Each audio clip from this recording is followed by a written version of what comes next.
선생님 초중등 때 이걸 꼭 굳이 해야 돼요? 네. 지금 입시에서도 다 연결돼. 대학 입장에서 뭐의 비중이 높아진다?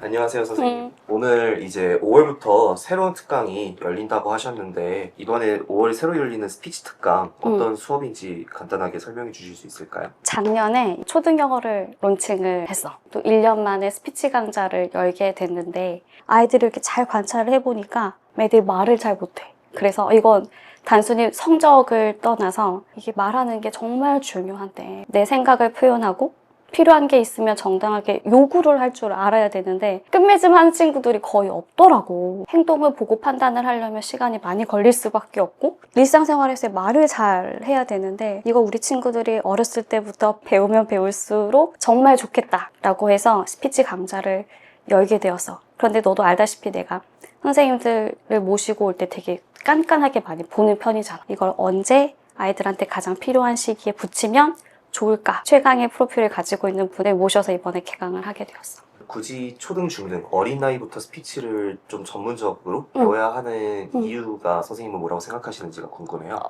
나는 스피치를 배웠거든. 근데 그걸 언제 배웠냐면 20대 후반에 그때 EBS를 할 때 처음 배웠어. 이제 첫 녹화가 이제 끝났을 때 그때 이제 PD님이 나를 불러가지고 선생님 목소리가 되게 좋으신데 발성이나 이런 거 배워본 적이 없으신 것 같다. 그래서 EBS에서도 다른 과목의 선생님들이 이렇게 1대1 지도를 많이 받으신다. 스피치를. 그래서 MBC 아나운서 국장님한테 1대1로 한 달 동안 진짜 퇴근하고 밤에 가서 한 달간 트레이닝을 받고 나서 지금까지 겪었던 모든 그 교육 비용에 있어서 제일 돈이 아깝지 않다. 선생님 초중등 때 이걸 꼭 굳이 해야 돼요? 네. 왜냐하면 말은 습관이기 때문에 습관인지라 그래서 어렸을 때부터 잘 형성해 놓는 게 굉장히 중요하다고 생각하고 마치 자전거를 배우는 것처럼 한 번 배우면 까먹지 않잖아, 자전거는.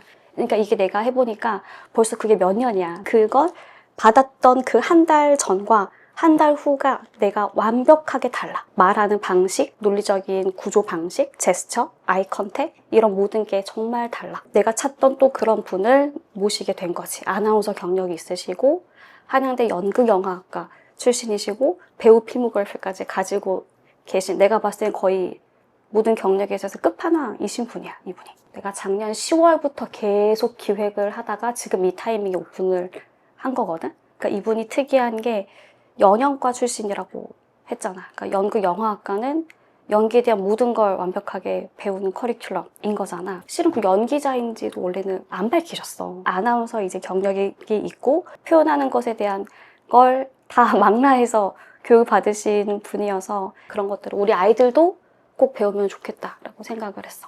그동안 구체적으로 어떻게 진행되는지 간단하게 설명해 주실 수 있을까요?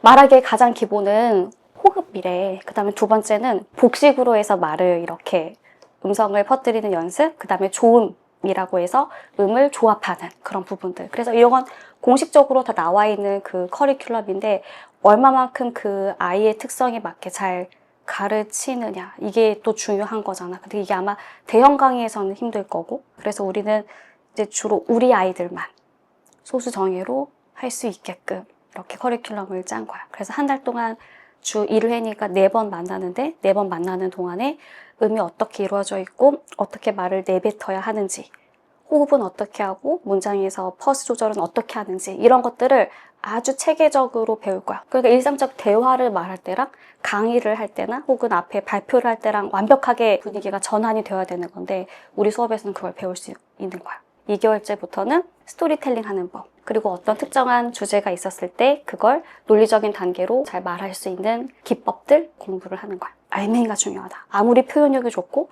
아무리 목소리가 좋아도 전달하는 메시지가 약하거나 논리적인 바탕이 부실하면 주객이 전도가 된 거잖아. 스토리텔링이 제일 중요하다고 생각을 하거든. 대부분 면접을 가게 되면 나의 어떤 그동안 살아온 삶을 흥미롭게 상대가 나에게 관심을 갖게끔 말을 해야 되는데 이런 스토리텔링을 어떻게 구성을 할 것인가 이것도 분명히 방법이 있는 거여서 이걸 배우는 과정이야. 그리고 이제 마지막 3개월째는 첫 번째 주, 두 번째 주, 세 번째, 네 번째 주가 전부 다 토픽이 다르거든. 첫 번째 주부터 우리가 녹화를 시작을 할 건데 그때는 앵커처럼 즉 아나운서처럼 정확하게 사실을 감정을 빼고 전달하는 방식을 연습을 해서 모니터링을 할 거고 두 번째는 자유주제 내가 말하고자 하는 글을 써가지고 어떤 문장을 글의 맨 앞으로 빼서 강조해서 할 것인가. 세 번째, 네 번째는 같이 공동으로 피드백하는 그런 영상물을 제작하는 그런 과정이야. 시작할 때 비포도 찍어놓고 3개월 들었을 때 어떻게 달라지는지. 근데 이거는 선생님이 해봤잖아. 그래서 자신 있게 말할 수 있는 것 같아. 진짜 달라. 이걸 배우는 거랑 아닌 거랑 차이가 엄청나.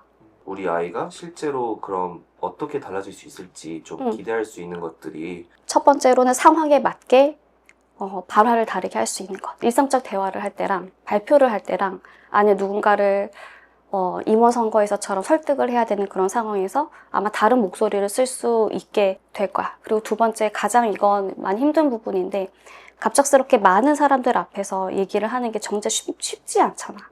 그러니까 이게 다 내가 어렸을 때 겪었던 부분들이거든. 말을 못했고 앞에 서면 너무너무 긴장을 많이 해서 말을 진짜 못하고 이런 부분들이었는데 이건 방법이 하나밖에 없어. 그 경험을 많이 해서 그걸 깨줘야 돼. 그래서 다수의 불특정한 다수 앞에서 많이 연습을 해보는 이제 그 기회를 제공을 하는 거지. 저희가 항상 AI의 시대에서 어떻게 살아갈 것인가에 대한 고민을 많이 하잖아요, 요즘. 듣기랑 읽는 것까지는 이제 AI가 어느 정도 보충을 해줄 수 있을 것 같아요. 읽는 것도 자료, 저희보다 더 빨리 읽을 수 있는 AI가 있고, 듣는 것도 요점을 파악을 못하겠으면 잘 파악을 해서 알려주고, 말하는 건 결국에는 AI가 짜줘도 그걸 말하는 건 결국 그치, 표현의 문제니까. 이게 다 연결돼. 지금 입시에서도 이게 이미 다 고민인 거지. 왜냐면 서류들이 다 완벽해. 입사관 입장에서는. 대학 입장에서는 서류 한번 완벽해. 그러니까 뭐의 비중이 높아진다? 면접의 비중이 높아질 수밖에 없다. 정말 이 정보를 이 아이가 알고 있는지, 정말 이 학생이 썼는지를 하려면 면대면으로 얘기를 해봐야 되는데 설령 내 머릿속에 있다고 하더라도 발화가 안 돼. 표현이 안 돼. 그건 상대는 모르잖아. 그러니까 나는 이 말하기 능력이 제일 중요한 것 같아. 제일. 우리 애는 시간이 지나면 알아서 말 잘 하겠지라고 안도한 그런 생각을 하시는 부모님께 한마디. 절대 나아지지 않아요. 왜냐면 제가 그랬거든요. 말을 잘할 수 있는 방법이 있는지도 몰랐고. 그리고 연습을 해서 나아질 수 있는 부분인데 단순히 시간이 지나면서 나아질 수는 없다. 이게 나아질 수 있는 부분이 아니야. 이게 말 그대로 습관이기 때문에 이게 다 내 경험에 기반한 거고 정말 찐 전문가 그 아나운서 국장님한테 배웠더니 한 달이었지만 내 인생에 가장 잘한 일이었다라고 느낄 정도로 정말 도움이 많이 됐던 거여서 그와 비슷한 경력을 가지신 분한테 우리 아이들이 꼭 배워갔으면 좋겠다.